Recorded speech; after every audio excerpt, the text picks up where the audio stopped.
We shall not be moved.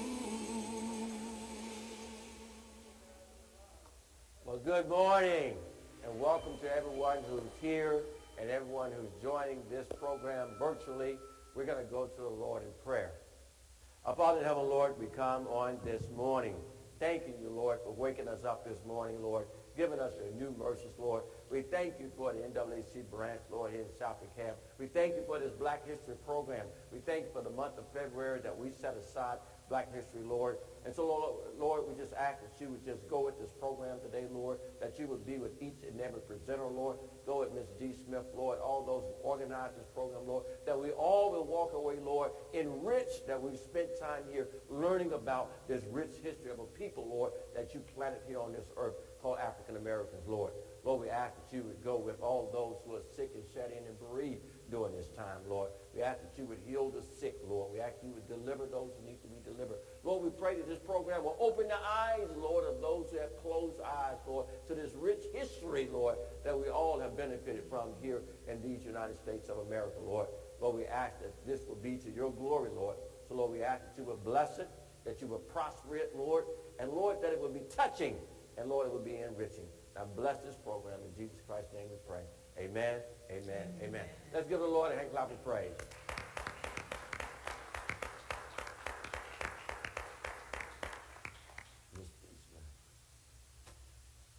Good morning, everyone, and welcome to NAACP DeKalb's Black History Month program.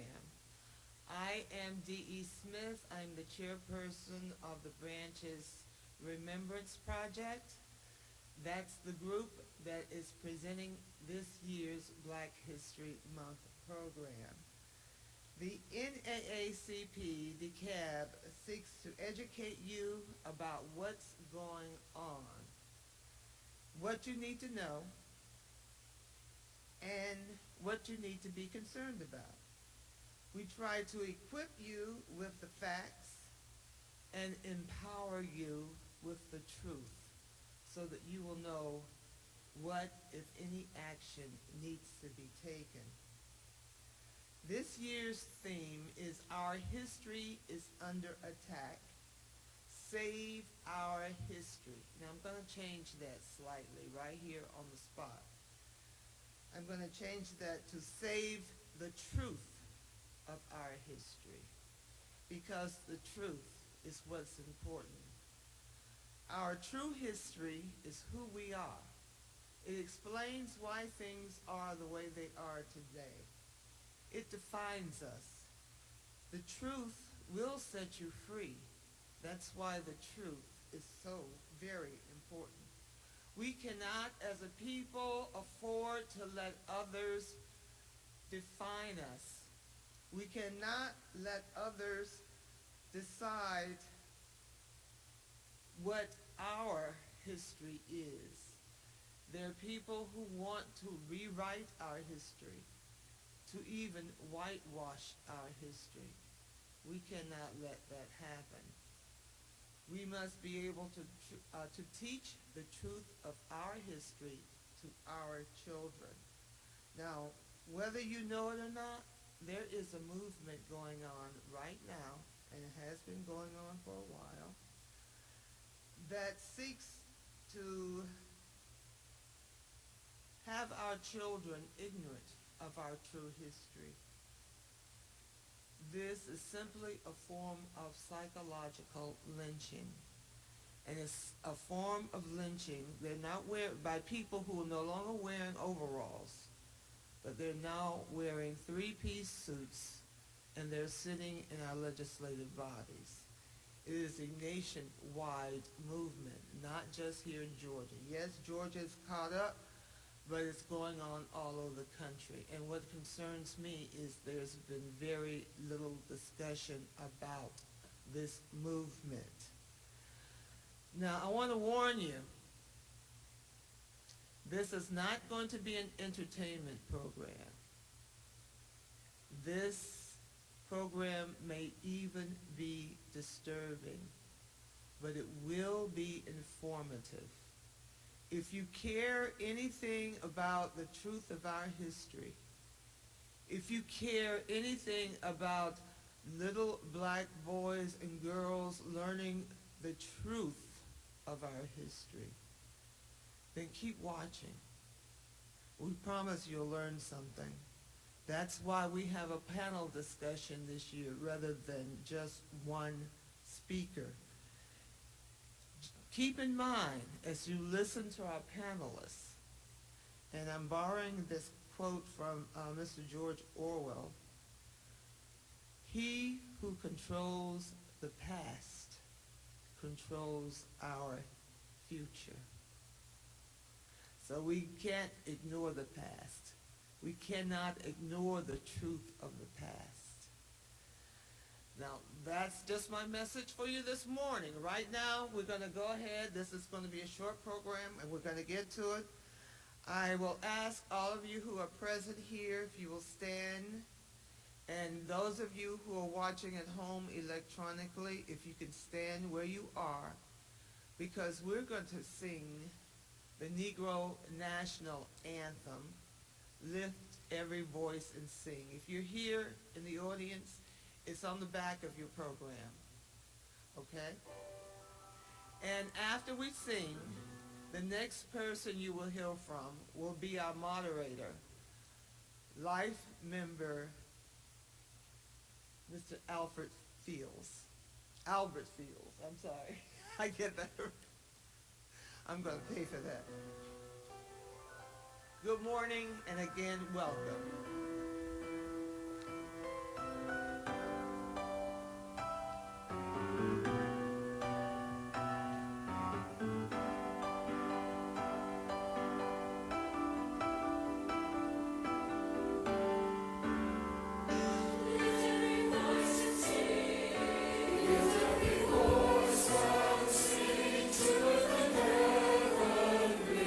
With the harmonies of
famous writer that some call a genius was quoted this past year as saying slavery was a choice. To be in slavery for 400 years must have been a choice. Now, that quote came from the writer Kanye West, also known as Ye. Now, see, some of you kind of smirk or laugh a little bit because of either what he said or how ridiculous that quote sounds. Yet, this message has been taught in America for many years. Matter of fact, here's another quote for you, which is the foundation of what Ye talked about. And I quote, "The Negro slaves of the South are the happiest and in some sense the freest people in the world." That was in the 1800s by George Fitzhugh, a theorist. In Texas in 2015, here's what a social studies textbook used in public schools said about the slave trade. Listen very carefully, kids. "The Atlantic slave trade between the 1500s and 1800s brought millions of workers from Africa to the southern United States to work on agricultural plantations." Really? Implying, of course, that the enslaved people came over here on a love boat of their own free will to earn a livable wage with Obamacare and 2 weeks of vacation. And it goes on. In 2018, another school in Wisconsin made headlines by assigning students to come up with good reasons for slavery. Our history is under attack. Just recently, Kevin Hart, who is over in Egypt right now, supposed to be performing over there. Before he left, he said, "We must teach our children the true history of black Africans when they were kings in Egypt and not just the era of slavery that is cemented by education in America." The current Egyptians lost their minds when he heard him say that. They have even asked to boycott the comedian while he's over in Egypt. They said, "No way that this is possible." They said, "That's insane." Now, the current people living in Egypt boycotting Kevin Hart because of what he said is like the indigenous Native American comedians being boycotted by white Americans for saying that Native Americans used to be big chiefs of this country. And let's go a little bit deeper. The same people that took Egypt out of Africa and put it into the Middle East are working very hard to convince the world that black people never even did anything of any value in Africa. But our history will show differently. The third president of Egypt in the new era was Anwar Sadat. At his inaugural address in 1970, he said, "I am a black man and the first real Egyptian pharaoh in 2,000 years. And that brother, Anwar Sadat, looks a lot like this gentleman sitting about 4 rows back here on my side, and the brother I just picked out just to show you that he is a brother. Education has always been the primary cultural war zone in America. Horace Mann, an American educator, said, "If you control a person's education, you don't have to worry about what they will do." Anybody hear that? If you control a person's education, you don't have to worry about what they will do. Okay? The latest attack on our black history in Georgia is the CRT bill, which was signed by Georgia's Governor Kemp in 2022. Now, this was the Protect Students First Act.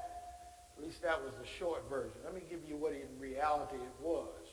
The full version was the Protect White Students First Act of keeping certain parts of history hidden so they wouldn't find out the lies that are currently being taught in the schools. And you can find the whole content of that in House Bill 1084, which will essentially constrain discussion about race in schools. Now, let me give you the simple version of it. It just says this. It limits what could be said about race during classroom discussions so as not to make people uncomfortable about their race in classrooms. So, let me get this right. Now, it's okay for you to say that black people enjoyed slavery, or let's do a paper on black people and all the great things that good reason why they should be a slave, but it's bad if we say white people forced us to work for free while they profited from our blood, sweat, and tears. Uncomfortable? That's uncomfortable?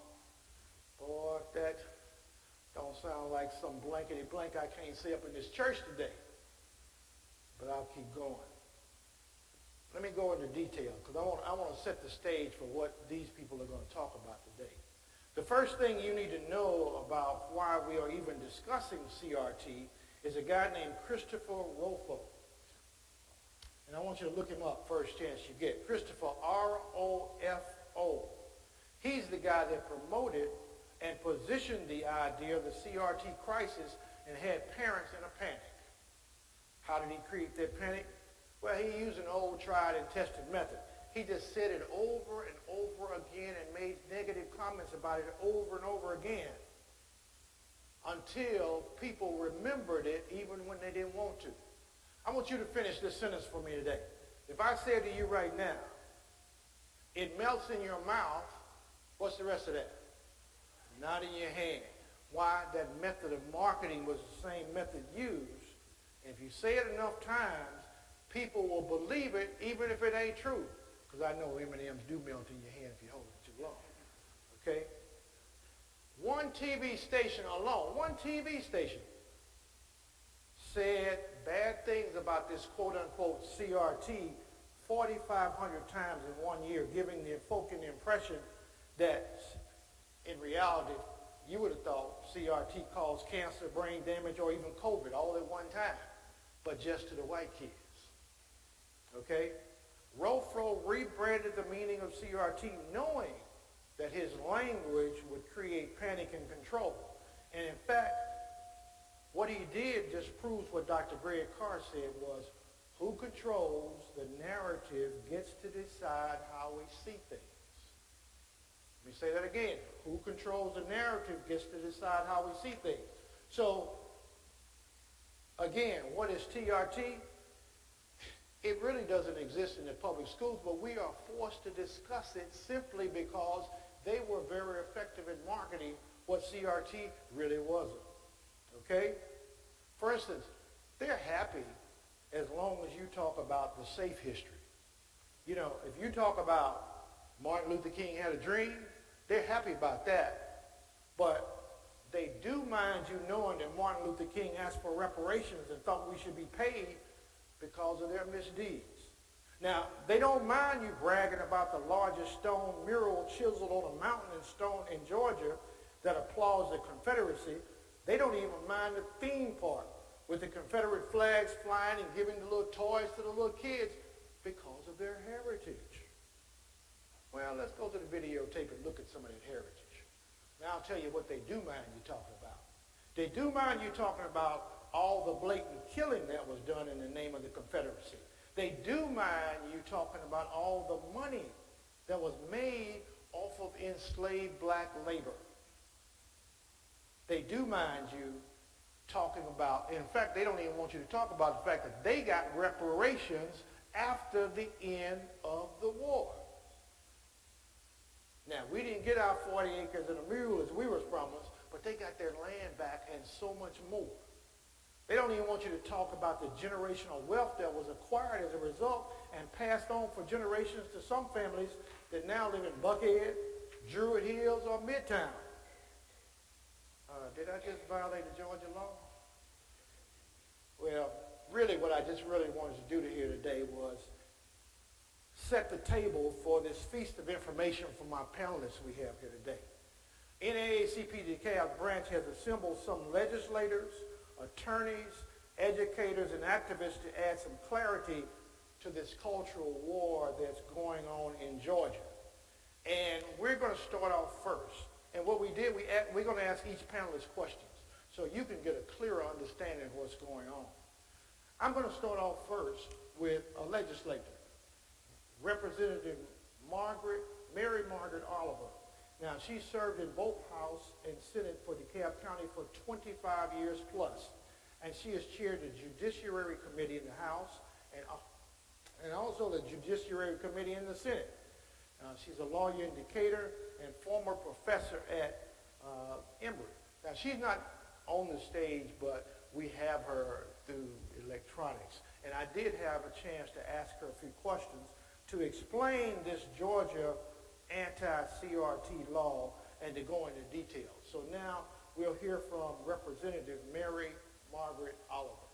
Thank you so much for the invitation this afternoon to talk with you about Georgia's Republican-led actions to ban what they have called in the law divisive concepts. House Bill 1084 was passed on a very partisan, totally partisan vote in April 4th and 5th of 2022 to set forth the prohibition of personal beliefs for divisive concepts. This is part of a Republican-led agenda, a message that has been adopted in one way or another, certainly discussed and promoted 500 different places across the United States. And the states, in addition to Georgia, that are kind of in the forefront of implementing this law, some call it to ban critical race teaching, some more trying to avoid that term, like in Georgia, are calling it divisive concepts. I'll look with you today on a little bit of the political history, a little bit of the debate, some of the definitions, and how the lawsuits are coming forward in Georgia and across the nation to declare these messaging, Republican-led messaging bills to prohibit quote-unquote divisive concepts are being challenged in the court. The non-divisive concepts that the 1084 prohibits school teachers and other folks in our public schools from teaching are outlined specifically in the bill. And these bills, of course, are available to you online.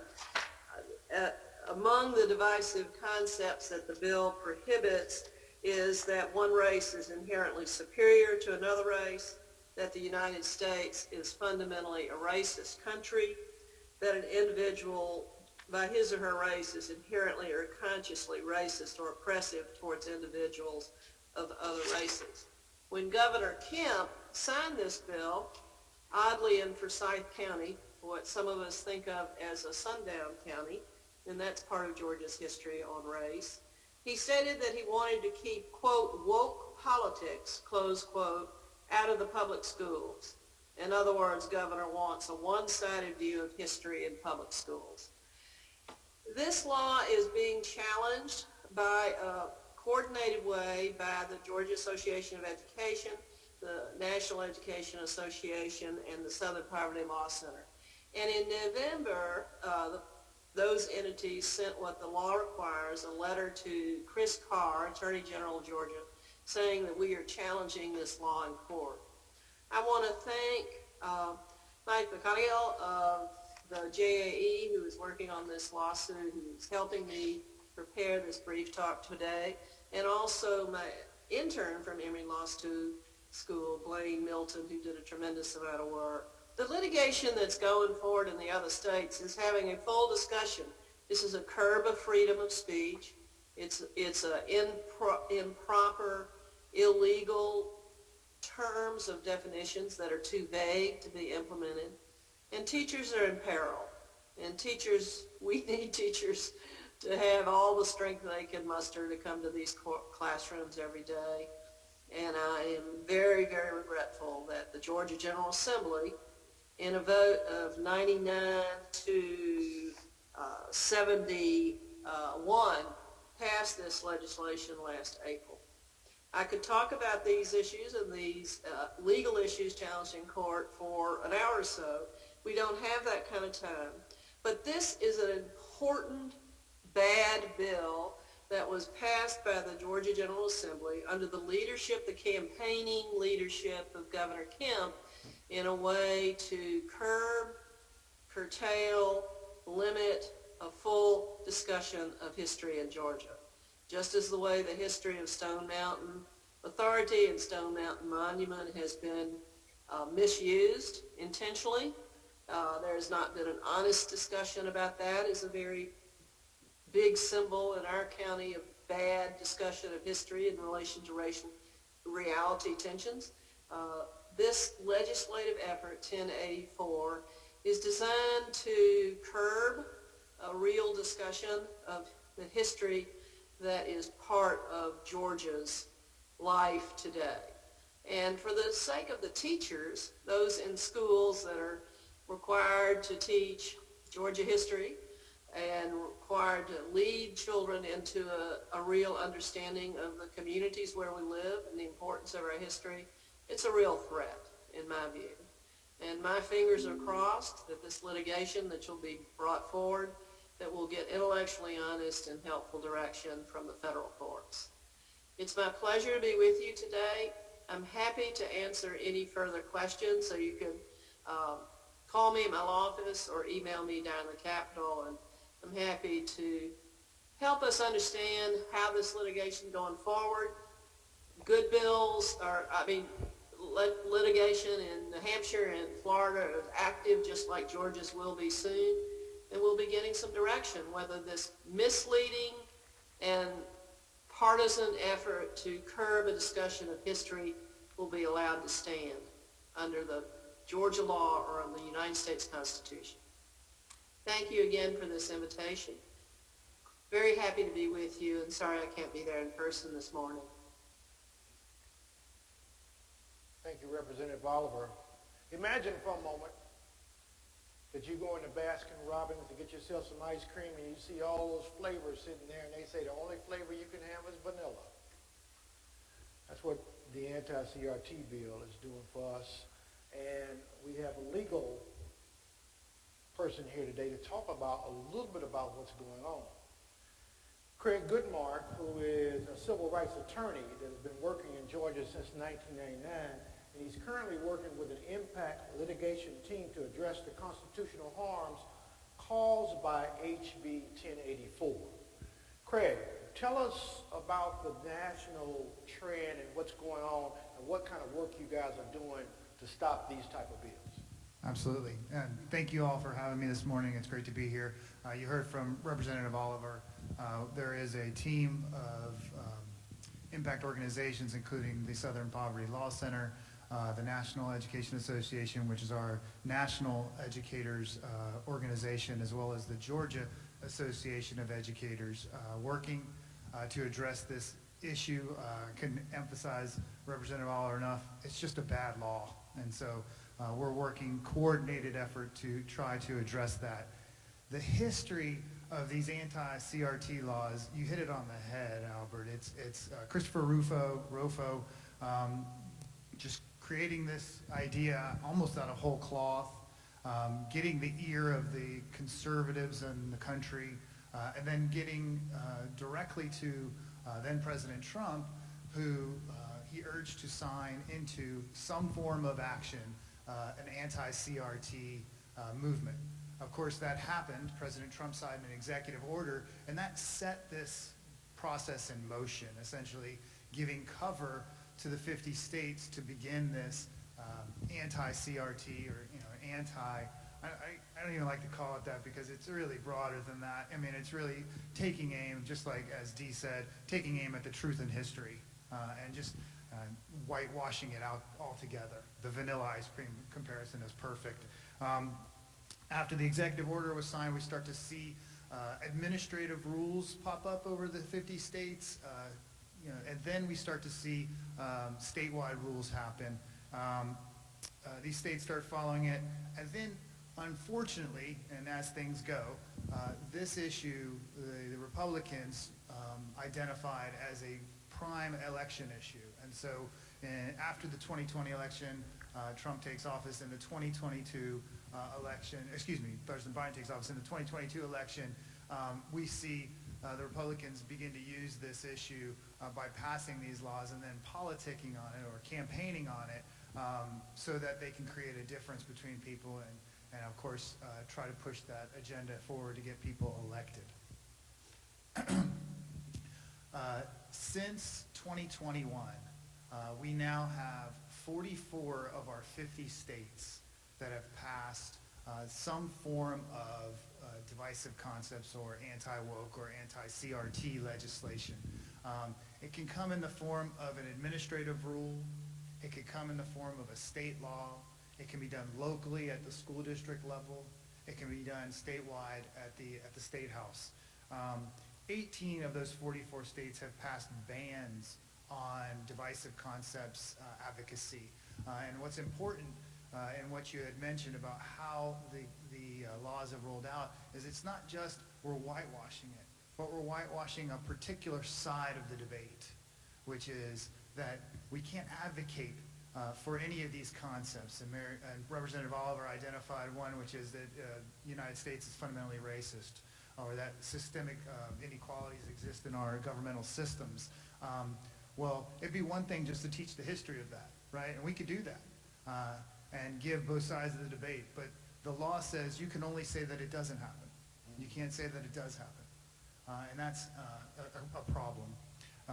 If you go to Ed Week, which is one of kind of a national organization that aggregates information about education, they have a really helpful map that'll show you where these laws exist. Of course, they're a stronghold in the Southeast, but they're gone coast to coast now. You can see really harsh examples in Virginia. Of course, the Anti-Woke Act in Florida is the subject of a lot of media attention. Keep going? Sure. Sure. Tell us more. The difference between the laws in the states, they're generally the same, but there are some nuanced differences. Georgia is different than Florida.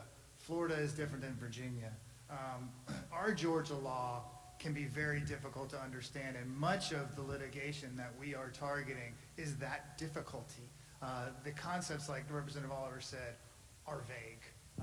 We can't tell what's prohibited, what's allowed, what's prohibited and then allowed. There's a triggering portion of the statute that says the law applies here, and then there's a safe harbor step part of the statute that says, but it doesn't apply to this. Well, none of that makes any real sense, and for educators that are in the classroom, they are left on their own devices to try to figure it out, and that's not the way constitutional legislation should work. The overlap itself is almost impossible to reconcile. And then, as I said, because the law is taking a side, and that is against the idea of critical race theory or against the idea of systemic inequality, it's discriminating. It's discriminating on the basis of a viewpoint, and that's illegal. The law as it operates will penalize a school district, but then in turn those school district administrators can penalize the teachers. And so teachers are left on the front lines again without the protections that they need. I'm happy to answer any more questions as we go along today. I just wanted to give you kind of an overview of what exists in the country and then how our Georgia law fits into that. I'm going to hand it off back to Albert. Yeah, that's fine, because I got one more question to Sure. ask you, but you may have some questions also in the audience.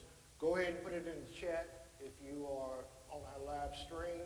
Also, there are young people walking around here. If you have questions, they'll pick up your question. Just raise your hand. They'll come pick up the questions and bring it to us also, because we want to get as much of this cleared up as we can. Craig, one point.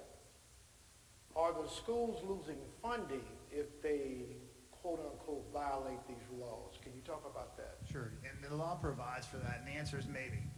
And the way that it would work would be that the law is built so that parents complain. Its idea is to empower the community, but really it's only giving a voice to one side of the community, right? And then when those parents complain, there's an administrative investigative process that could culminate with a school losing its funding, which is a concern, or a charter school losing its charter, which is also a drastic measure. But then, as equally concerning is that the teacher whose classroom this might have happened in, or whose library these books might have existed in, would then become the subject of discipline because of what had happened to that school district's funding. So it rolls down the hill, and the last person being impacted a lot of times are the teachers, it sounds like, which leads into my next presenter that we have here. We've got Jeff Corporal with us, who is a history educator in Georgia for the past 21 years. He was in Gwinnett for a while, Tupper for a while, and he's been over here in DeKalb County.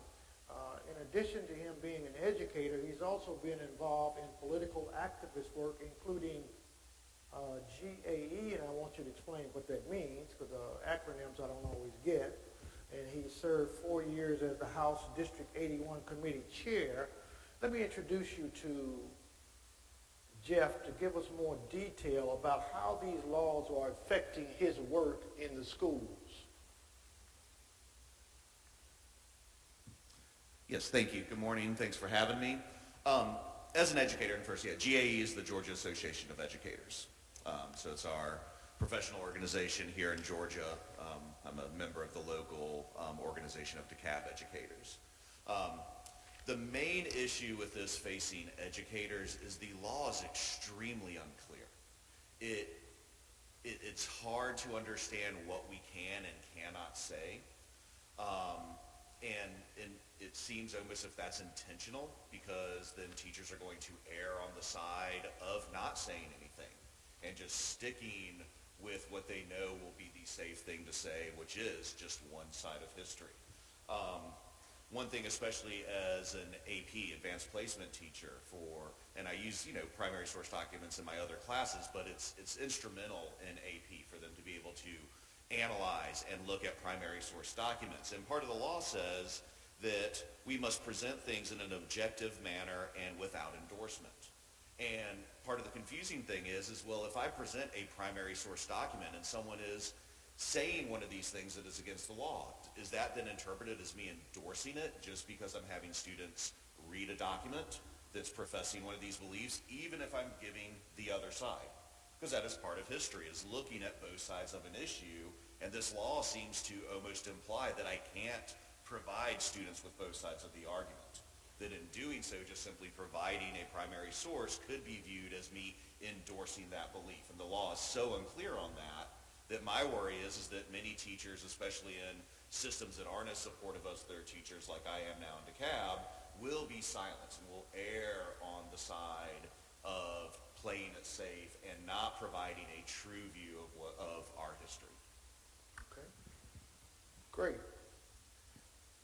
You mentioned something about just presenting the documents can cause some problems. It reminds me of this basketball player named Kyrie Irving. He saw a video and he was interested. He put it out on his website. They suspended him from several games, tried to kick him off the team, made him apologize for something he did not say. That could possibly happen in the school system based upon the way you're saying it now. Yes, yeah. The way that the law is written, again, it's unclear as in who decides, whether presenting a primary source is an endorsement. A parent who disagrees with what's being said in that source could then bring action against that teacher and say that, they're trying to endorse this view simply by having the students read something. Okay. And it's even caused me pause and, things that I've used, for 20 years, I'm still going to use them, but I still in the back of my head am wondering, is this breaking this law now? Am I breaking the law just simply by trying to provide a broader view of history to my students? And it's disturbing to have to think that, to wonder every day in the classroom when I'm trying to be a good educator, to give these kids a well-rounded education, to wonder if I'm breaking the law in doing that. Okay. Anthony Downer. I got to introduce him too, because I want to ask him about breaking the law and what happens when somebody might think you have broken the law. For you guys that don't know Anthony, he's an abolitionist educator organizer who serves as equity coordinator in the City Schools of Decatur, and he's a founder and lead learner of Liberation Learning. He's also vice president of Georgia Educators for Equity and Justice. But better yet, he's got a story I want you guys to hear about how life is down in the trenches for people who care. Talk to us, Anthony. Absolutely. First, I want to say Happy Black History Month. How we doing? Can we say black in this space? Because I need to get very specific about this law. This law is not just an attack on white students and how they feel. This is an attack on black people. I know we got white folks up here, but you can say black. This is an attack on black people, on black history, on black scholarship, on black learning in black communities. And we need to be very specific about that. And so if you want to help support, which I strongly encourage you to do, the GAE and SPLC lawsuit, demand that they include a racial lens. Include the attack on racial discrimination. When we talk about what's going to happen to black teachers and students, that's racial discrimination. That's just not a free speech issue. It's racial discrimination. Folks, we have to make sure that black folks are centered because we are the impetus for this law. This law is not targeting Asian studies or Latinx studies like it's targeting black history. 100 years ago, we know that Carter G. Woodson and W.E.B. Du Bois and so many other freedom fighters protected segregated schools while they were under attack by classroom censorship. This is a tried and true game, and they have codified it in a new law, but this is old school, folks. This is old school. And so while I'm part of a new generation that Fox News and Governor Kemp warns you about, my teaching is as old as black people. Our storytelling, our use of analysis and criticality in the classroom, our emphasis on rigorous sight and reading, those things were passed down to me. Those aren't new. And so the attacks, we have to understand, are not new. I started teaching 4 years ago in Gwinnett County Public Schools, my county of birth, and I began teaching at Peachtree Ridge High School in Suwanee. And after 2 years teaching in 2020, we started a group called Gwinnett Educators for Equity and Justice, right in the middle of the racial unrest and of the digital learning happening right here in Metro Atlanta. And we demanded implicit bias training for all faculty and staff members. We demanded black studies and ethnic studies, equity teams, and recruitment and retention plans for black educators. And it was not until we flipped the board and fired a superintendent who had been serving 25 years that we got what the people and the community deserved. Unfortunately, I was let go at that time too, as these attacks on critical race theory and on my kind of teaching were ramping up. In an at-will state, I lost my job. And then I was able to build the Africana Studies class at Frederick Douglass High School in Atlanta Public Schools. I was able to show my students the criticality, the joy, intellectualism, the rigorous sight, and the black pride of their ancestors. That's what they're attacking today. We have to be very, very clear. And so today, on what would have been Rosa Parks' 110th birthday, we remember that we have to rid our classrooms of what's going on today. Black history is not being taught with fidelity today, not even in black schools like Doug. We teach white supremacist and white-centric conversations like Abraham Lincoln freed the slaves, instead of abolition being the result of resistance and good trouble that our ancestors initiated. We teach these white-centric perspectives and ideologies. Hell, we even have white interests and white organizations coming to our aid, but black people, we can do it ourselves. So what should we be focused on? Instead of just focused on the law and what white lawmakers are doing at this time, how about we invest in our own black freedom schools again? How about we, in the church, thank you. Why don't we teach our own black children the banned books at night and outside the brick and mortar? Our public schools in this government are not our liberation, and our ancestors focused on way more solutions than legislation and policy. They focused on agitation and resistance. Let's follow the model that they have given to us, the freedom schools, the libraries, the reading groups. We will defend black scholarship, and we won't wait on our lawmakers to do right. We will do it ourselves. Ashe, my people.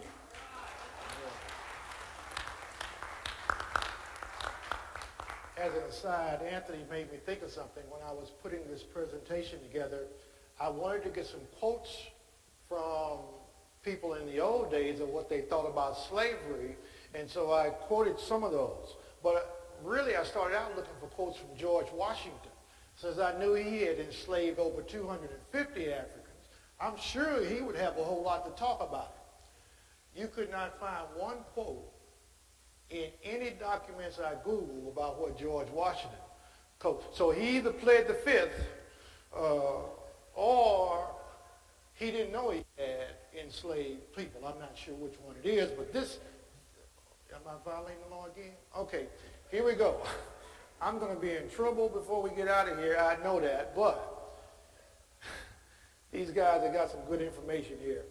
I've got two guys I want you to meet here because this is our new generation coming along here that are going to help push for some of the things that we want to do. Sometimes you look at young people like myself and you think we can go on forever and ever, but we really need the younger and younger folk. We need teenagers. We need people in college. We need people in elementary. I'm glad to see all of the young folk out here to hear this, to get ready for what we're talking about. Conroy Magoo and Julian Fortuna. Fortuna? Am I saying that right? Good. Youth organizers. Go to Emory. One goes to Emory University. The other one goes to Georgia State. They're out here working. They work with a group called Justice, Action, Diversity, and Equity. And they're out here in the school systems fighting. Look too young to be fighting, but they're out here fighting. I want you to tell your story about what you're doing. People need to know. All right, well, thank you so much for having us.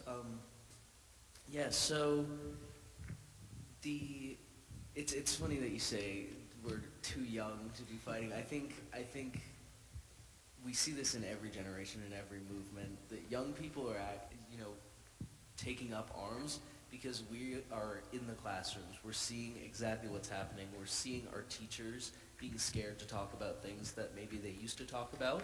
We want to learn, and we're not receiving the truth, and we can tell. And so we see in the news everything that's happening, even recent events these past few weeks, but this has been happening for years.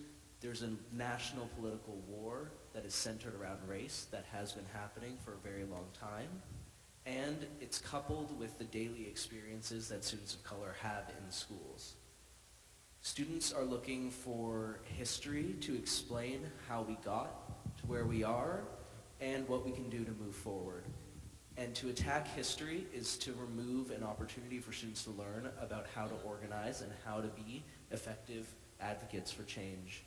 And so Julian and I developed a program that kind of focuses on curriculum, but is also about building infrastructure in schools for trust, for truth, for empathy, and for action. So Julian, if you want to talk about kind of the work that students have been doing on the larger scale as well.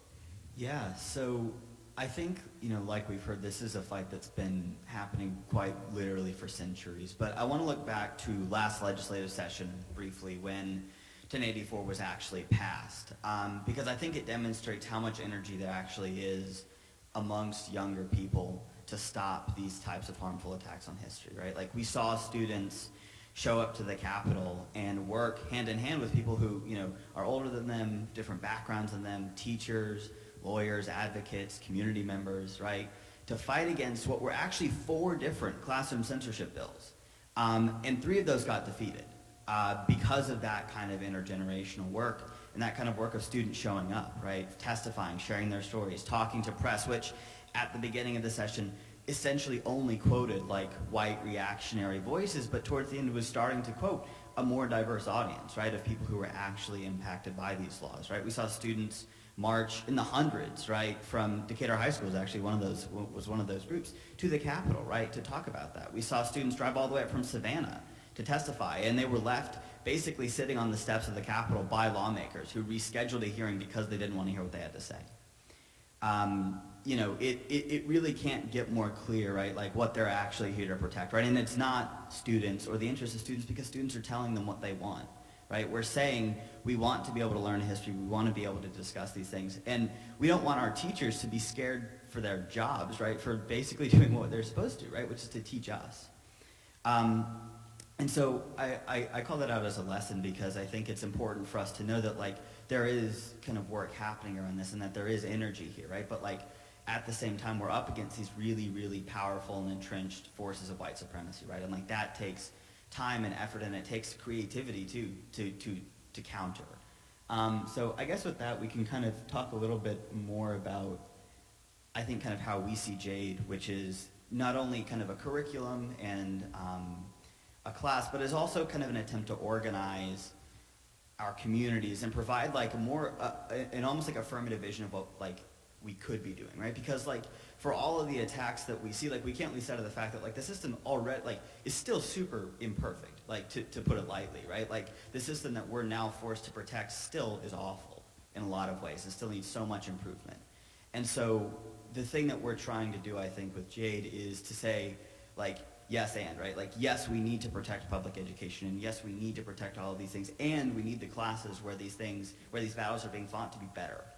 We need teachers to be more equipped, right, to teach these things. We need students to be more aware of what these issues are, because that's super important. So I don't know if you want to just kind of close that out. Yeah, so like Anthony said, I think the institutions that we're working in are incredibly flawed. They're not going to, they're systematically created to eliminate spaces for open conversation. This has been happening before censorship laws, and the censorship law is just kind of the latest version of this.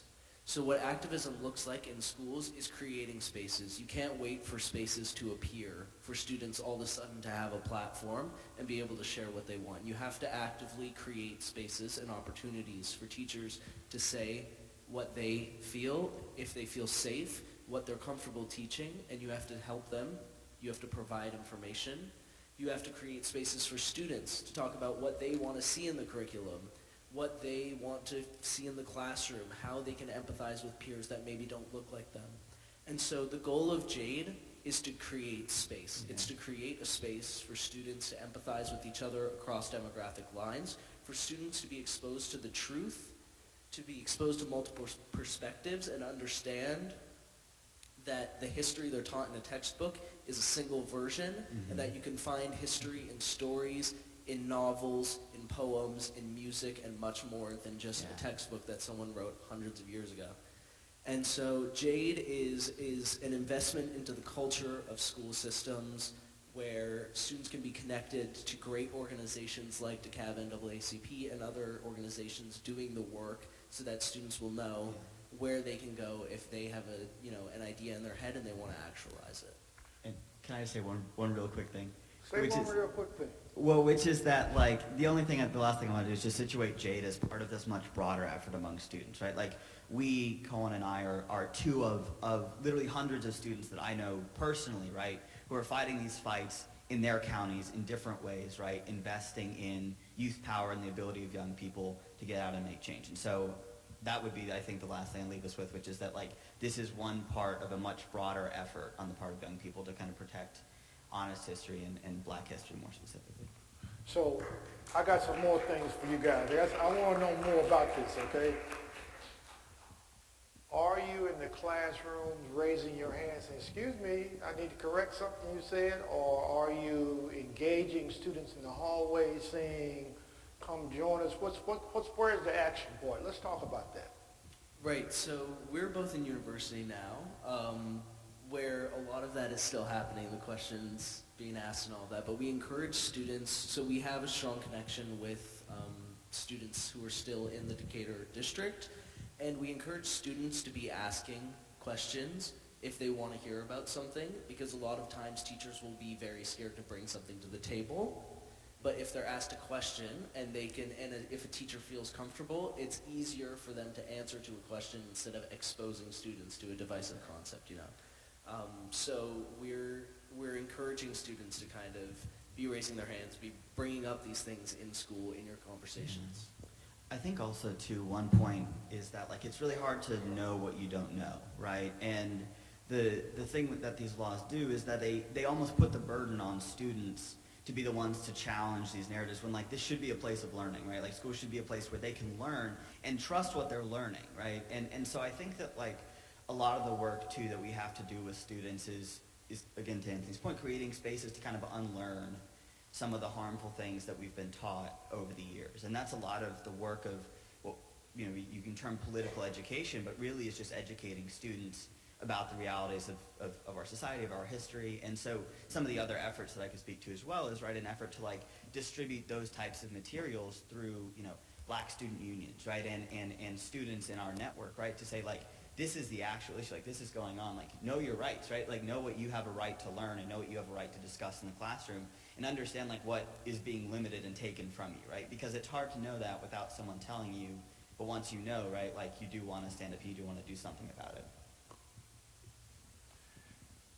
Is JADE funded by the government, by private entity? How do you guys function? So JADE is, the way Julian and I have kind of gotten this off the ground is through community grassroots organizing. And so a lot of JADE has just been volunteer effort. A lot of the curriculum design and a lot of the process has just been sometimes the two of us sitting down and writing. A lot of times a lot of other community organizations being involved, but we are funded by the Southern Poverty Law Center now, mainly through grants. We would love for the school board and for school districts and the government to fund us, but there's a state political war that's happening specifically around the funding of these programs right now, so we understand that there's a difficult situation. I think we're lucky to be piloting in Decatur, because Decatur in many ways is a testing ground for, a safe testing ground for a lot of other areas in the state. I would not be surprised if, funding for initiatives like JADE is denied across Georgia by any means. Okay, great. It brings me to my next presenter, and I want to lead into that. Not necessarily about funding, but how do you get involved in working and why do you work? I accidentally met our next presenter when she called one day to the NAACP office and said, I got a problem with DeKalb School District teaching and we need to get involved. And we talked some more, and over the years, we back and forth. This young lady was awarded the Future Teacher of Color Award at the Georgia Council of Teachers of English from the National Council of Black Studies. And her motto is teach the children how to love self first, and then you can teach them anything else they want to learn and hold on to it. I want to introduce you to Deidre Wright and tell us about what you're doing in these schools, because let me add, she's a teacher in one school district and a parent in another, so how do you navigate that?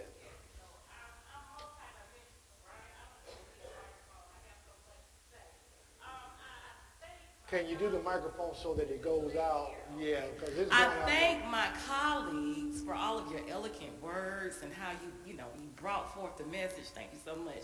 But I'm going to bring it in a different type way. I come to you as a black woman that has been educated in Georgia schools for a long time, right? I never truly learned my true education, my true history in any public school in the 80s and 90s. I just had woke parents who taught me things that were never mentioned in classrooms. I come from a generation where our teachers spewed forth lies and riddles like Christopher Columbus sailed the ocean blue and discovered a space that had already had inhabitants and proof of influences from ancient cultures in Africa, indicating that the land had already been discovered. I'm not here to give y'all a history lesson. I'm just trying to paint the picture to prove that America is indeed fundamentally racist and has a history of thwarting the truth for gain. Since the first white man hit the ground in Mother Africa to here in America, there's been one mission only, and that mission was to conquer. When you see greatness in your enemy, you know their power. One instinctively tries to diminish that power, rewrite the history to empower self, and silence the truth. And this silencing leaves our children and adults broken, lacking intrinsic motivation. When you get into the mind of who you want to conquer, the battle is already won. The laws are damaging and are attempting to prohibit meaningful change. If we gain more allies, if systemic racism is exposed, just maybe we will move closer to healing, closer to reparations.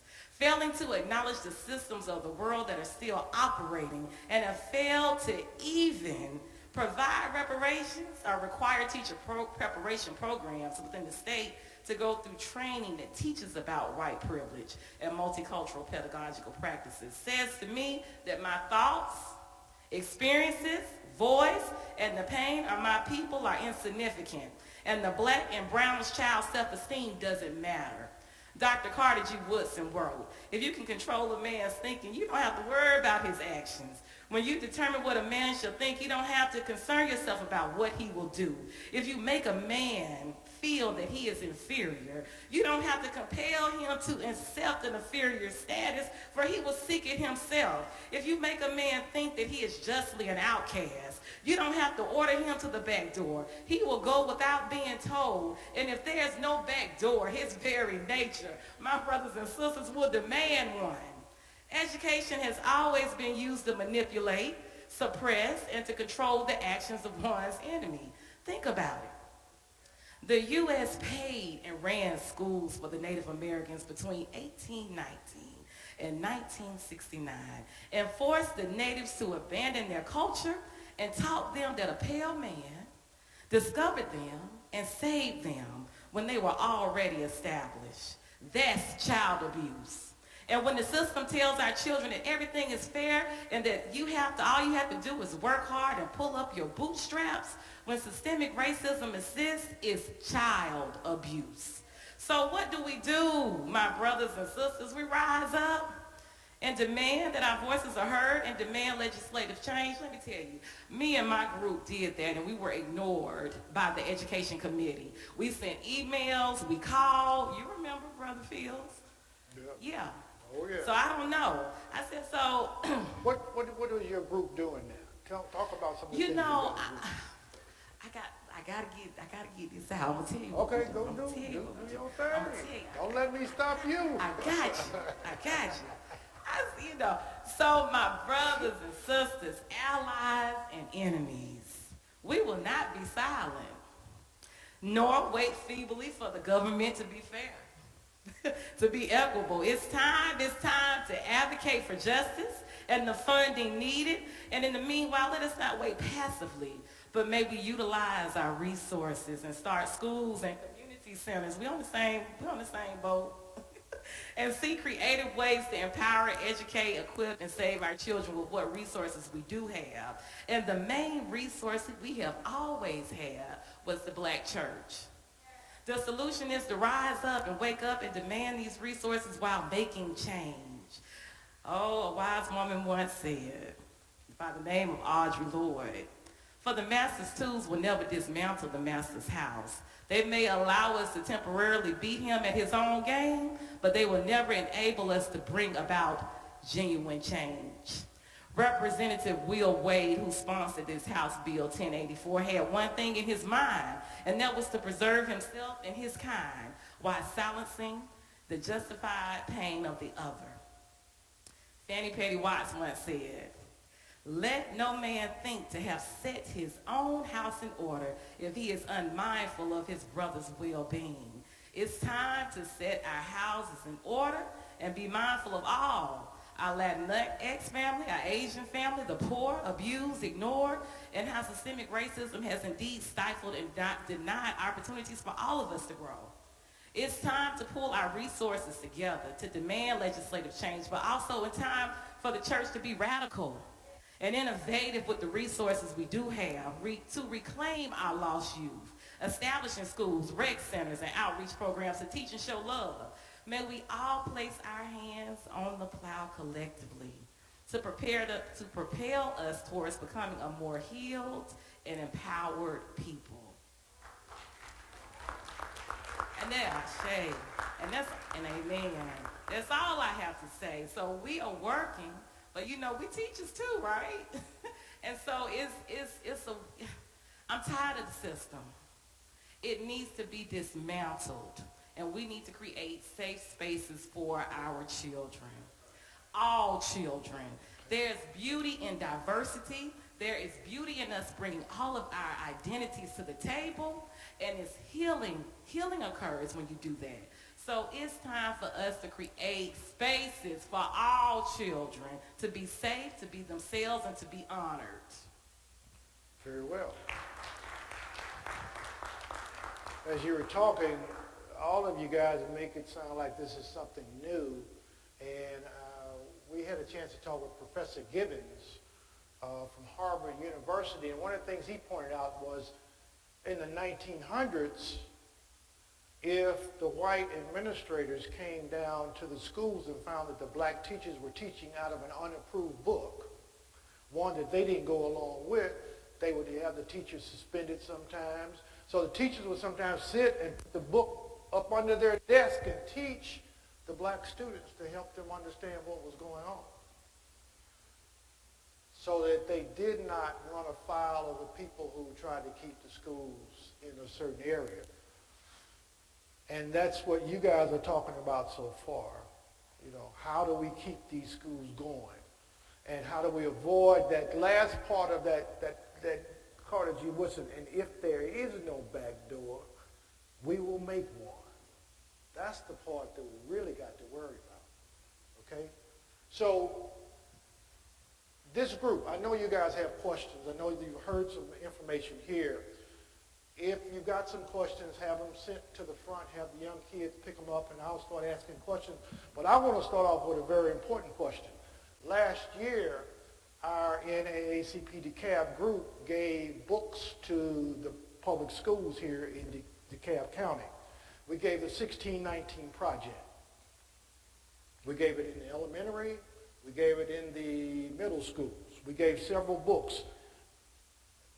From either of you, how could that be considered as violating this new law?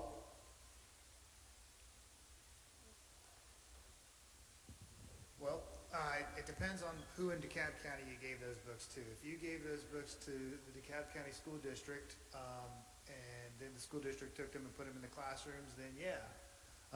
That school district would then be subject to a parent's complaint. If a media specialist in one of those schools put that book on the shelf, and a parent didn't like it and made a complaint, then yeah, the divisive concepts rule may have been violated, and then the parent would have the right to push that complaint forward. Deidre, you're a parent, right? And you have gone to the schools a couple of times to complain about stuff that they're teaching, right? And they took it off the shelf? No. Tell us what happened when you made your complaint, and what were you complaining? I'm just going to be very transparent. I think the issue is no longer black and white, because when Paulo Freire says, when the oppressed become the oppressor, that is the biggest tragedy. So we had, and you heard in my opening statement, I was in DeKalb County in the 80s and 90s. I had teachers that were white and black, and I still wasn't getting taught right. So I come to you to say, why are we waiting on the public education system to do right? Nothing free is worth getting. I mean, that's what the elders used to say. So I'm just trying to understand that I was ignored. You know, no matter what I call and say, they're going to do what they want to do. And it's just sad. So what do? Create your own space. I just keep saying it all day. Anthony, I'm going to pick on you a little bit. I worked with this guy. He was from another country, and I began to start talking to him about black history. And his comment was, aren't you confusing the kids when you share the kind of information that you say that is contradictory to what's being taught in school?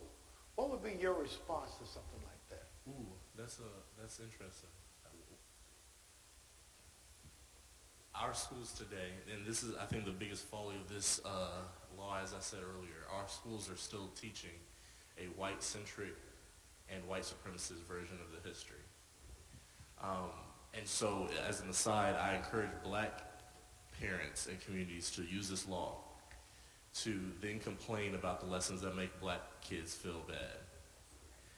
I would like to excuse my student from this lesson on Thomas Jefferson because he was a slave-holding rapist, and that makes my black child feel uncomfortable, and that's divisive. You see how that works? And then they'll shut the law down very expeditiously, right? We want our children, of course, to be successful on tests. We want them to go to college and prosper, just like many of our ancestors did. At the same time, we have to supplement and often correct the history they're learning in the schools with the truth. And we can't depend on the schools to do that. And yet, sometimes that's going to be confusing.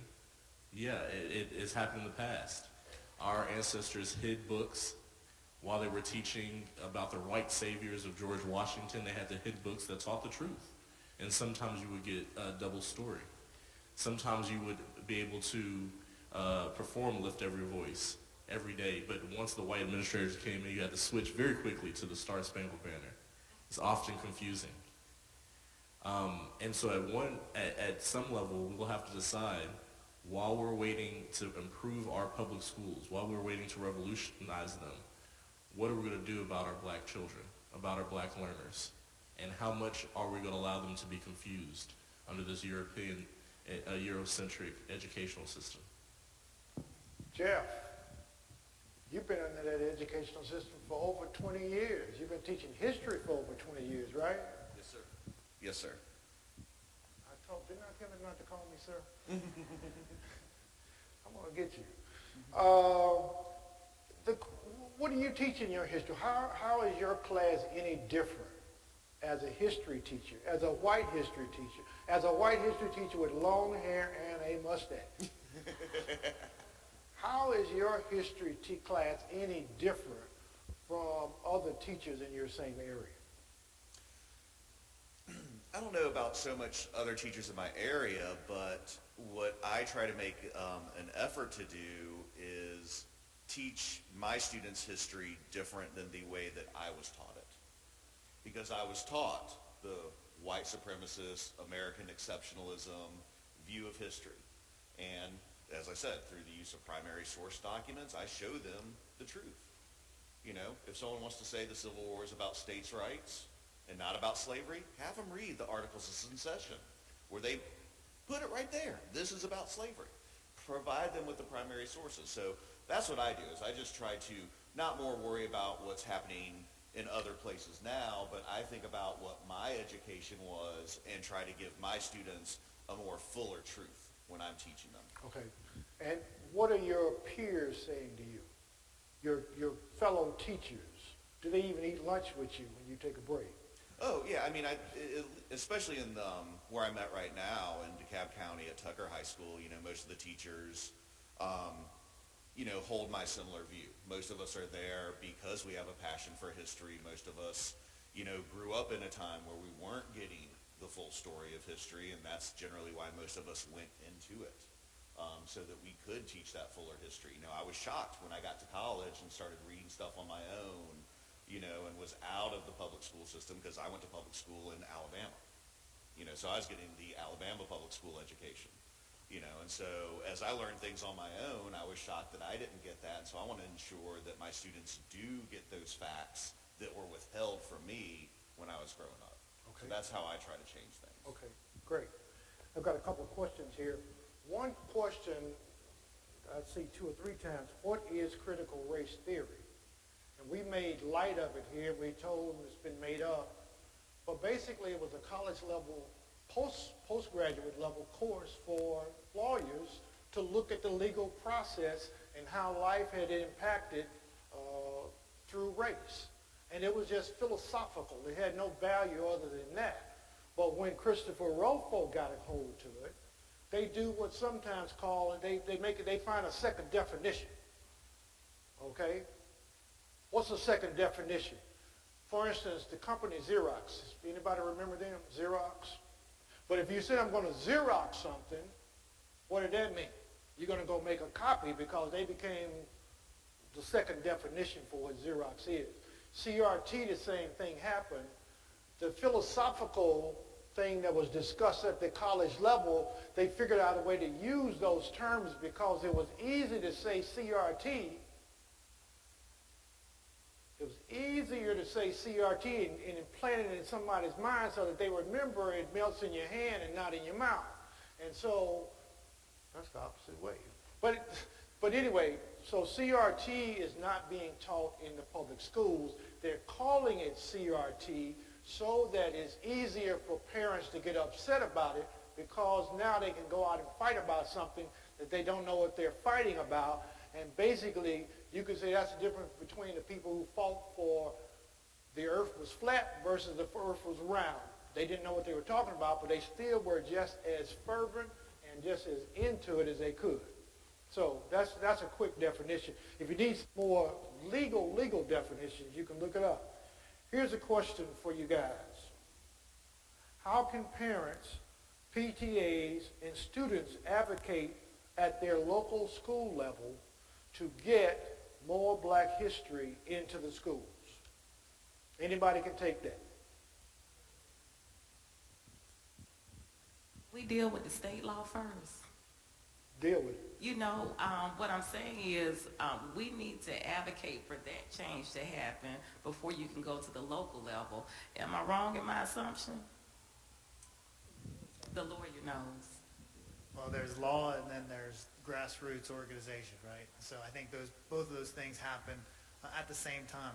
The more that people are pushing locally to have black history in their schools, the more pressure it is at the state level for legislators to change their direction, or even for those judges who are making decisions to understand, why is this a problem?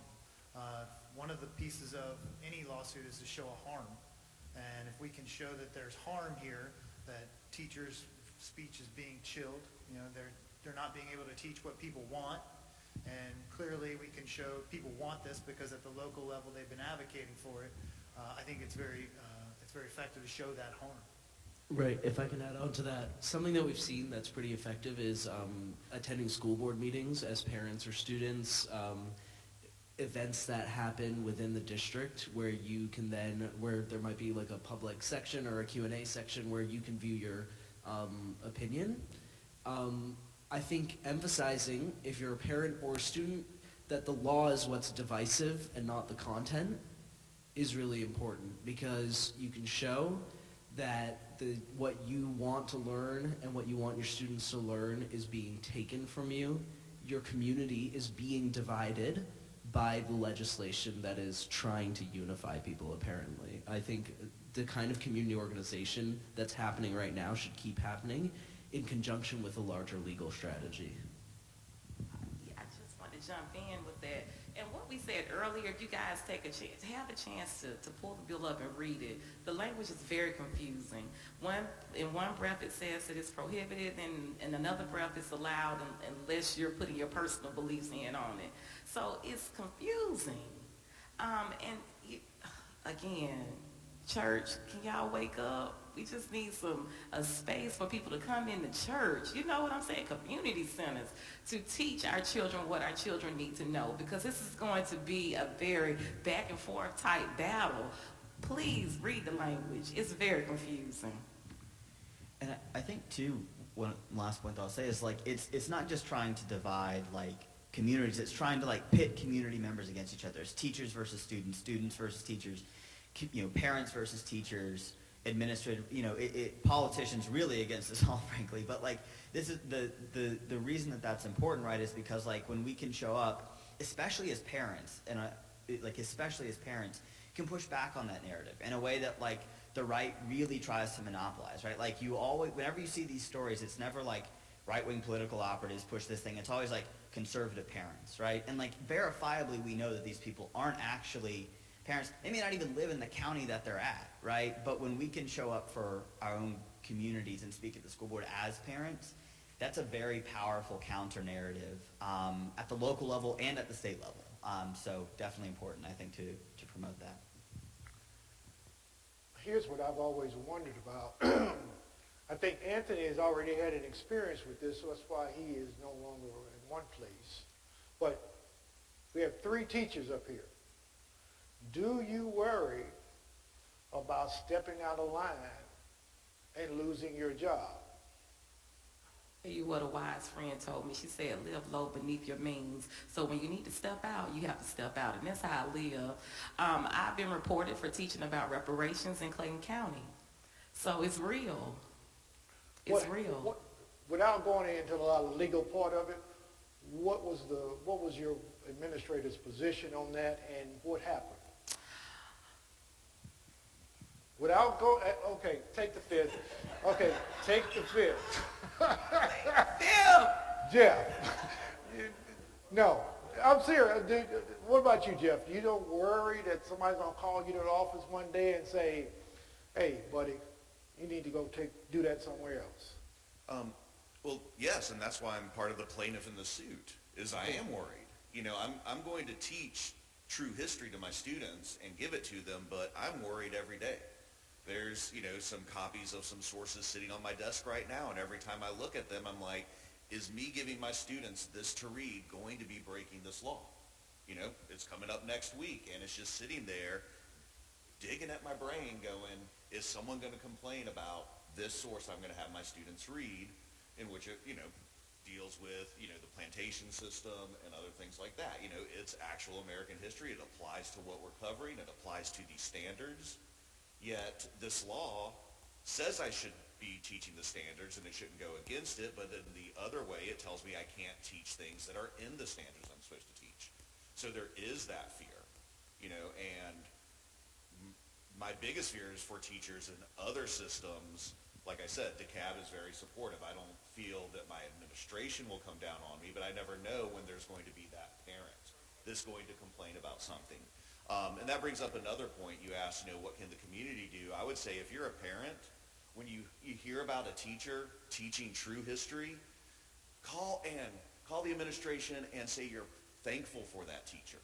You know, be a positive voice. So then when the parents call to complain, the administration can go, well, we've already gotten 5 other calls thanking us for this teacher teaching the truth. Okay. You know, that can be something that parents can do. Don't wait for the complaints, but call in and say, hey, I'm happy that this teacher is doing this. Would you please pass along my regards to this teacher and thank them for teaching my student the truth? And that will help. That will help to protect the teachers as well if we then are, you know, confronted with this law with another parent complaining about it.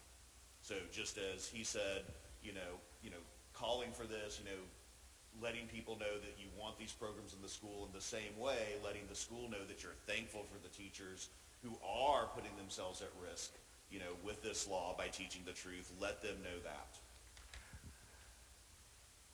I want to quickly, and we're going to wrap up the question and answer because we could go a long time.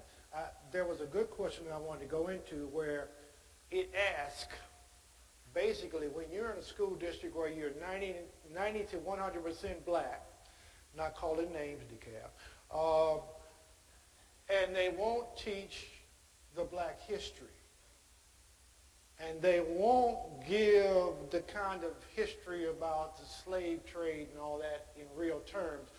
What do you do when the administrators are black, the board is black, the teachers are black, the students are black, the parents are black, and they still teaching the vanilla Baskin Robbins? What do you do about that? What do you do? Anybody, close it for me, please. Absolutely. This has been my experience. This was my experience teaching at Douglas High School in APS, 96% black. This is the impetus for this law. This law is not going to target white school districts like it's targeting the black school districts surrounding the state capitol. Teachers, more so than at white schools, teachers at black schools are required to submit lesson plans. I cannot explain to you the white supremacist practices that black administrators use more so than white administrators. You don't have to have white people to have white supremacy and to have white culture and whiteness. We know 100 years ago, once again, that the most targeted schools were not white schools, but black segregated schools, right? That had white principals, even black principals, towing the line. We just saw what happened to Tyree Nichols. And so what we need to do is, number one, acknowledge that, raise our voices, that black schools and black educators, administrators are not serving our interests. That just because we have a black board of education, a black superintendent, that doesn't mean we're represented.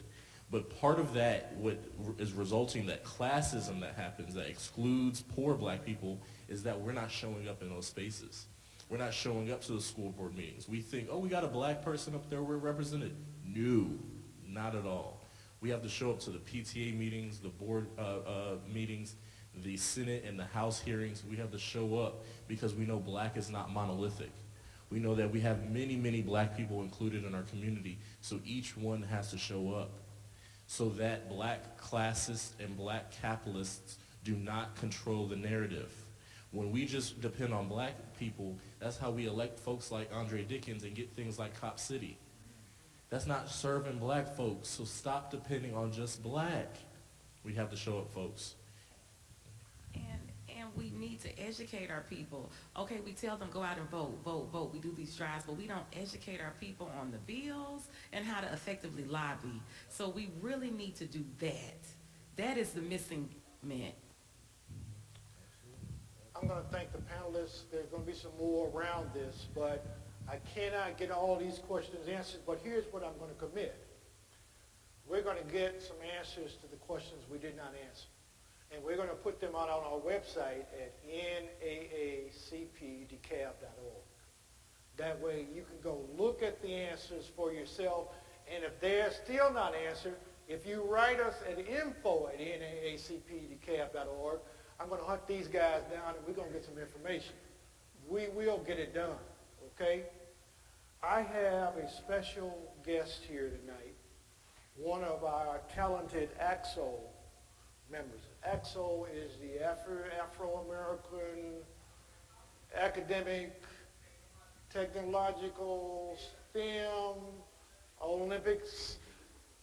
Basically, it's a bunch of talented kids that come together every summer. They compete in 37 different categories, from dance to engineering. We've had a guy from here that's won the engineering competition twice in a row. We had a couple of artists. We had all kind of, about 15 people in the last 2 or 3 years that have done some great work in terms of what they're doing. And so we have one of the talented students coming up to sing a song. Her name is Jaslyn Roberts. Would you come forward, please?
Just remember the better days are coming. Friends will leave you all by yourself, but don't cry, 'cause better days are coming. Oh, better days, better days,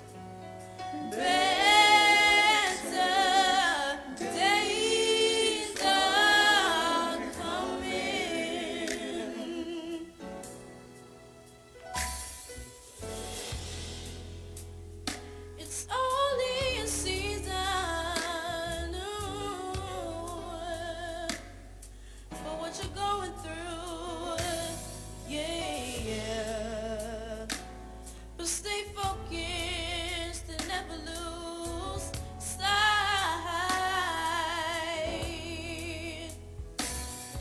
I know people, they don't see the hurt you feel inside. But keep on smiling, 'cause everything will be alright. Oh,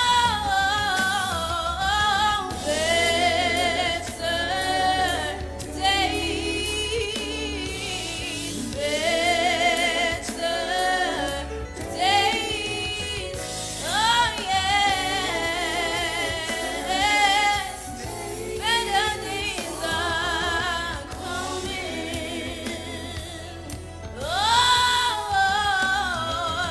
better days for your brother and your sister,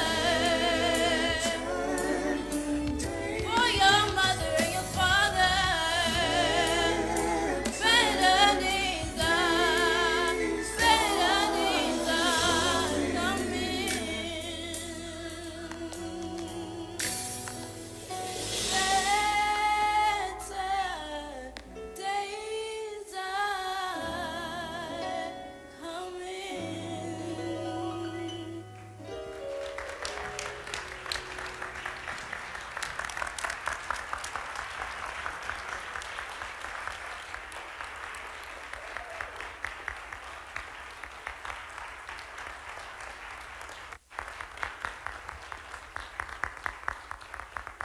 Jasmine Roberts, she made me think of a quote by Fannie Lou Hamer that said, you can pray till you're black in the face, or until you get off your knees and do something. Ain't nothing gonna change. These guys are doing something here. She's doing something there. They're doing stuff here. Now we need to bring everybody in to do something. Probably membership time, right? Get everybody a part of the membership. Come on in. If you would, please, our membership chair is going to talk to you about why we need you to join us in this fight. Good morning, everyone. My name is Thelmore, and I am the membership chair. So let me use NAACP as an acronym to talk about why you should become a member of our DeKalb chapter of the NAACP. N for now. Right now, let's take action. Let's align within our community. Let's align within our community with whatever passion it is that we have. So now, let's go to NAACPDeKalb.org. Let me say it again, NAACPDeKalb.org, and get your membership. Because today is an amazing example of how we educate, right? We equip and we empower our community. Then let's look at action. Let's take that action to not just be a spectator, but let's be a participant. And I took that from our president. Let's get involved. These folks talked about call the school, right? Go to meetings. Let's get involved. We don't want to just be spectating. So take action. And why do you want to do that? You want to do that because you want to align. You want to align because iron sharpens iron.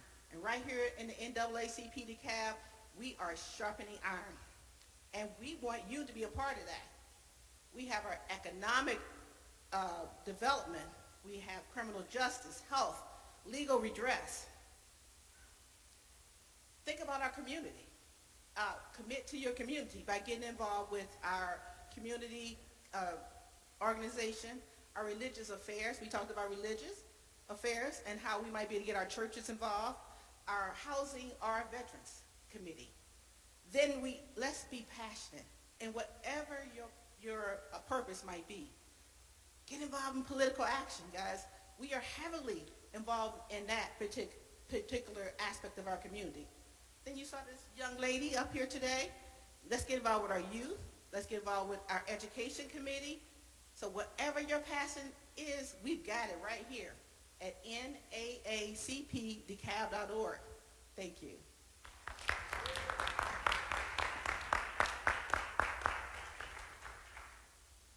President Lance Hammonds. Thank you, Albert. I want you guys to give this group another round of applause. They did a phenomenal job today. I'm inspired. Jaslyn, oof, I just want to cry. I want to thank the committee for putting this together in this format, because this is something that they thought about, and they came up with a way to do this. And I just want to tell everybody, you know, we talked about some things today, and if anybody ever asks you, is the NAACP relevant, what we're talking about right now is relevant stuff that's happening in our community that this branch is trying to address. And we will address that. And so join us and become a part of that. But I also want to say that just listening today, I did get some action steps that we're going to take here. If there's something in the classroom that you don't feel comfortable with, parents, I like the one about talking about was it Hamilton or Lincoln or somebody send a complaint in and say, I don't feel comfortable with this. That is an action that we as the NAACP, we can organize, and we can cause a ruckus in the district to make the point about what we want to do and how divisive that this law is. School board meetings. We have an education committee that is committed to going to every school board meeting. So, if you guys want us to cause a ruckus at a school board meeting, we could get some t-shirts, and it don't take that many people. We can get 20 people and turn a school board meeting out. That's what we can do. We can turn it out to get our point across that this is what we want to do. And, I really like that one about thanking teachers that are doing their job. That's going to be a program that we're going to do here at this branch. And we're going to need your help to find those teachers that want to teach the truth, and we're going to back them up. And the thing you need to know about the NAACP, we've been on the battlefield for 114 years. We know how to fight. So if you want to fight with us, Thel, our membership chair, gave you the formula for fighting. Come and fight with us. This topic is not over with. We're not going to let this stand. Not in DeKalb County. We're going to start here in DeKalb County and start the fight here first. If we need to teach subjects, we'll get the places to teach the truth. We don't have to have a school. We want it in our schools, but we're the responsible people. This is our community. We will teach the truth. The truth will be told in our community. So the fight is on, guys. This is the first day of the battle in DeKalb County, and we're going to win this fight. So thank you guys for your participation. Don't forget us. We're going to be calling on you. This fight is not over. So thank you. Ms. D gave me a few announcements to do. And if you know Ms. D, you do exactly what she tells you to do in the order that she tells you to do it. A few announcements. Albert mentioned our AXO group, our Afro-Academic Technological STEM Olympics. This is an amazing group of young people. And we have a national competition every year with the National NAACP. Our county winners, typically about 10 or 12 of the kids, will go from our county to the national competition. Last year, we took the kids to Atlantic City. We brought back 2 golds, a silver, and our kids do some phenomenal things, but they're competing against 600 to 700 other phenomenal kids from across the country. So we have some phenomenal children here in DeKalb County. So one of their fundraisers this year is Dr. Frida Hammonds and the AXO team, they have created a AXO cookbook that they're selling for $25 for whoever wants to buy one. It's a great cause, and there's some good recipes in there. So don't leave here without getting one. And also they're selling Founders Day t-shirts. Now, if you're like me and you never have cash, you can go to our website, and under donations, you can buy it there. This is at NAACP and click donations and make sure you put AXO so we know where to credit it to. So please join that. Also, out in the foyer, we have some free books by the Stewart Foundation. Now, some of these books, I'm not sure maybe on that banned list, but they're free outside.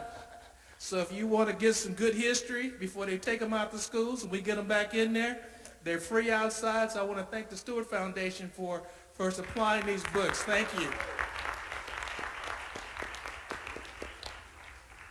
Also, we're going to have some door prizes here in just a moment, but I always want to take a moment to thank our host, Rainbow Park Baptist Church. This is one of our homes here, and I want to thank Pastor Dow for having us, and I want you guys to keep Pastor Dow in your prayers and keep this church in your prayers because they do some great work here. So Miss D, she has got some door prizes. Can you grab that? I'll get it. Which way are they? Oh, okay, here we go. Okay, first, second, third place. Okay. The committee was feeling before I get to that, the panelists, just so you know, the Black History Program committee, they want to make sure that all of you guys are enlisted in the Army of the NAACP. So they are providing memberships for each and every one of you. So if you don't have one, you have one today. If you already have one, you give one to your friend. But you all now are in the Army of the NAACP. Okay, down to the drawing here. We have a first place drawing, and what we're going to do, we have your address, we're going to mail those to you. I think that's the membership. Adult. Okay, we have an adult membership, first place drawing for Curtis Subev.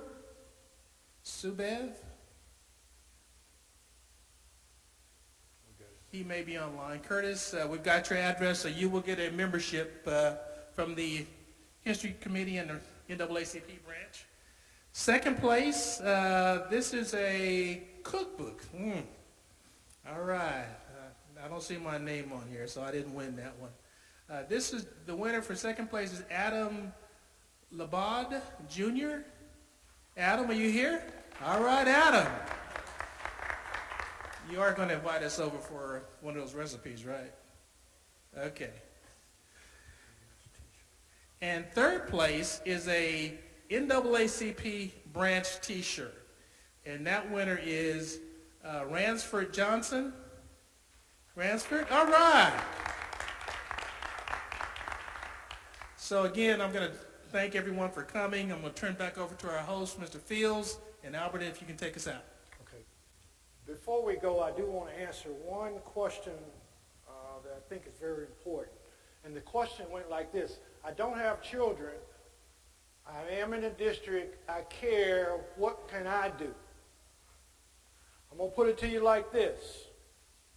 I don't have kids in the district either, but when I look around my neighborhood, I don't want them kids not to be educated, so they got to find a way to break into my house, tear something down, or do whatever they're going to do, or walk around here ignorant most of their life. So I get involved. I say it is my duty to help one. There's an African proverb that says, the wise man plants a tree that he knows that he'll never sit under because he's planning for the future. Okay? So if you don't have kids, you still have the community that we want you to get involved with, to come and be a part of it. Thank you very much for joining us. And with that, we're having you and see you next time.